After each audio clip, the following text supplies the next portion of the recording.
You wanna know just where?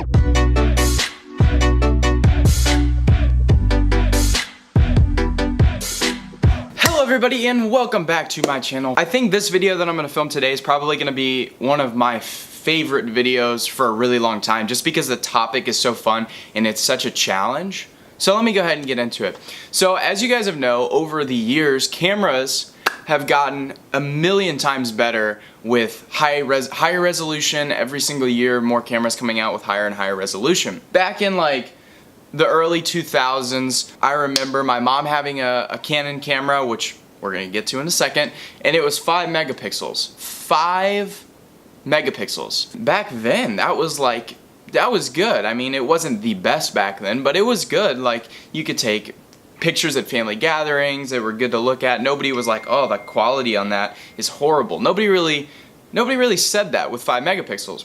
Now, the camera I'm shooting on right now, the Canon 80D, I shoot, I think it's 24 megapixels, and that's not even the best. It's not a full frame. Some of the full frames have like in the 30s, and there's even some cameras that are ridiculously expensive that go all the way up to like 80 megapixels and beyond, which is absolutely crazy. The megapixel is basically the image resolutions. How many pixels are smashed into the image and how big you can blow this up. So if you take a 5 megapixel photo and you blow it up really big, it's gonna get pixelated very quickly, as to where if you take a 24 megapixel photo, you could almost zoom in. Like if I took a picture of this exact composition right now, you could zoom in on my eye and it would still be relatively clear. If you try to do that with 5 megapixel, you would literally see all of the pixels that were making up the image. So today, it's kind of what we're going to do. We're going to try to get some high quality, edit the photos off of a old Canon camera, kind of like I edit the photos off of this camera, and I'm going to try to make them look as best as possible.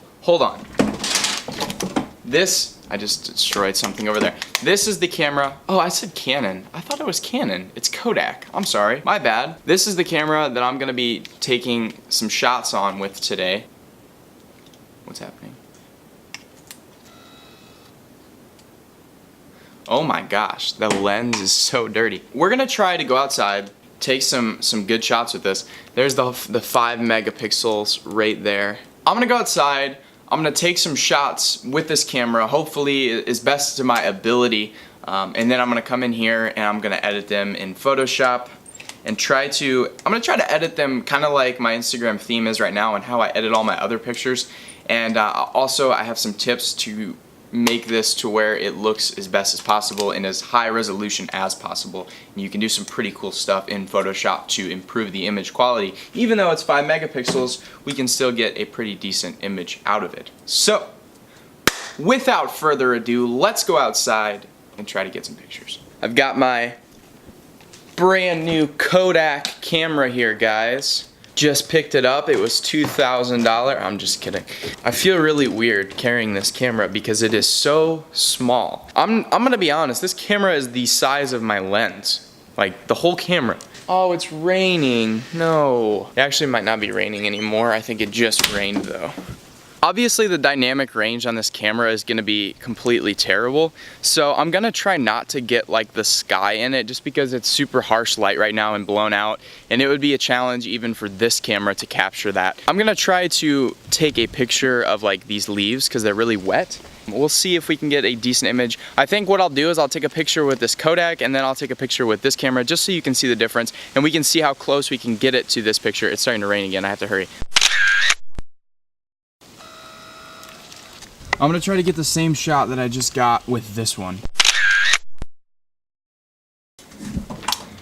Got the shot. I took 2 pictures. We'll see if they turned out. This screen is really bad resolution, so like they all look terrible. It said the settings, like the f-stop and things on the bottom.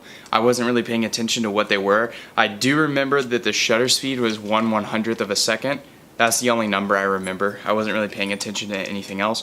I took the picture in auto mode just because I took the picture in auto mode on that camera as well. I just kind of wanted to compare them, compare the 2 auto modes. I could do it with manual, but I just wanted to have a baseline to work off of. So I'm gonna jump in the computer, I'm gonna throw it in there, and we'll see what we can get it to look like, if it even turns out. Alright guys, so I have imported the photo from the Kodak camera the whole 5 megapixels of the image in here to Photoshop. But now if we go up to image size and just take a look, this is the kind of size that you're going to be looking at with a 5 megapixel camera. It's going to be 2576 by 1932, and that is a 5 megapixel size. First thing I want to do is I want to get this thing to where it is the same as my normal camera. And when you enlarge a photo, you're going to be like, yeah, that's going to make it more blurry. But I have a couple tips and tricks that you can use in Photoshop to help you along the way. I'm just going to go down just a little bit. Let's just level this off at 5,000. And what you're going to want to do is you're going to want to come down here. Normally that's on automatic. You want to preserve details enlargement and then reduce the noise. I like it at about 75%. Basically, we're just enlarging the image now. And as you can see here, we're pretty zoomed in, and you can see a pretty decent amount of detail. It's not too shabby for a 5 megapixel camera. The next thing we're going to do, we're going to clean it up just a tad. We're going to go up to sharpen, unsharp mask. Amount, I'll do 30% with a radius of, let's do a radius of 5 pixels, and we'll go up just a smidge more. We'll go up to 50, and we'll click OK on that one. All right, I think it's ready for editing. I'm going to unlock this. I'm going to go up to Filter, Camera Raw, and from here I'm just going to kind of edit like I normally would edit a picture. So I'll slam the contrast all the way to 0, and we'll go and create our own contrast within the curve line here. So I'm going to go ahead and pull those down. This probably needs to come down just a bit. It's a little on the overexposed side, and this is really going to give it that depth, blasting those highlights up there. So let's see here. Like that. Okay, I want to give it a little bit of that vintage look, so we're going to go with a 5 on that. So if you look in the blacks, they're a little bit not like 100% black anymore. I always change the camera balance. We're going to go negative 35 on the blues and negative 35 on the reds as well. We can go ahead and do a little bit of a vignette. I'll go negative 5 on the vignette. And I really want to bring this green back out. So what I'll do is let's go 15 on the green, and we'll go 15 on the yellows. We can go back in here and just tinker with this stuff just a little bit more. We'll bring the highlights up a good bit, and then we'll bring the shadows down to about negative 25, give it a little bit more depth, and then here's where we're going to boost the depth a lot. We're going to go up to 40 on the clarity.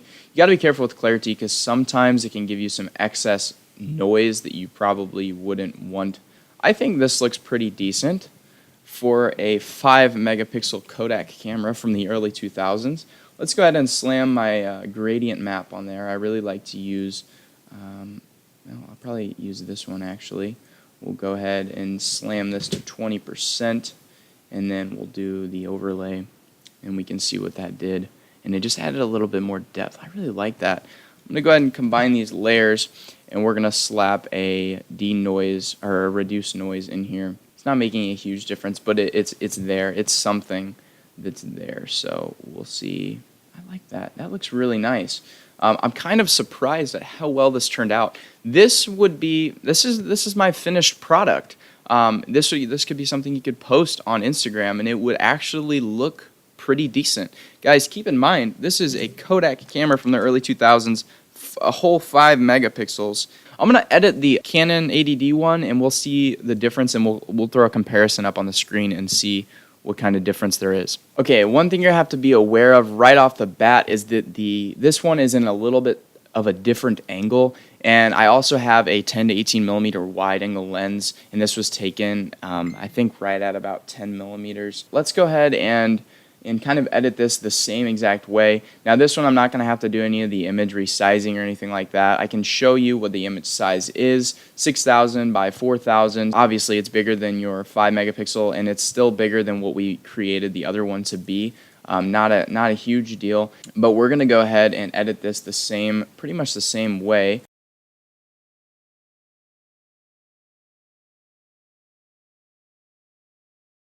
And I'm going to add a sharpness mask on this. You really don't need to do this. I'm just trying to kind of keep it as even of a playing field as I possibly can.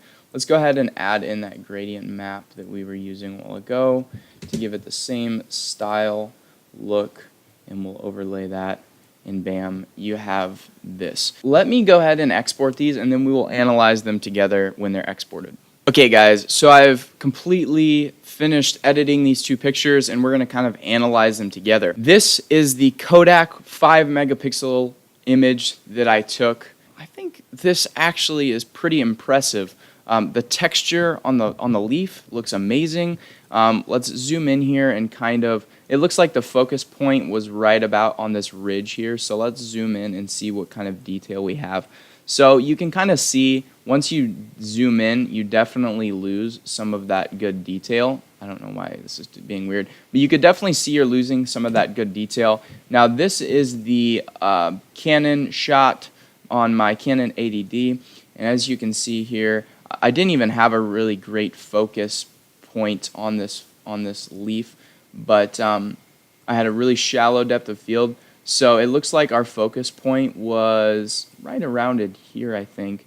I probably should have shot this with a little bit better depth of field because it's going to kind of look more blurry than it really is. But as you can see here, I can really, really zoom in on these drops of water, and they just look fantastic. But I am very impressed with how the Kodak turned out. Obviously, the saturation on this one is a lot less than I have on this one, so there's a difference to take note of. But I'm extremely impressed with how this turned out, guys. This was 5 megapixels off a Kodak camera from like the late 2000s probably, or mid 2000s. Pretty impressive, actually. There you guys have it. The results are in. I hope you enjoyed this video. I really want to do more of this kind of thing, and I have some other ideas of things we can do with pictures. I don't want to disclose that yet because it's going to be really fun, and I can't wait to show you guys. I'm very surprised with the results. I've already said this.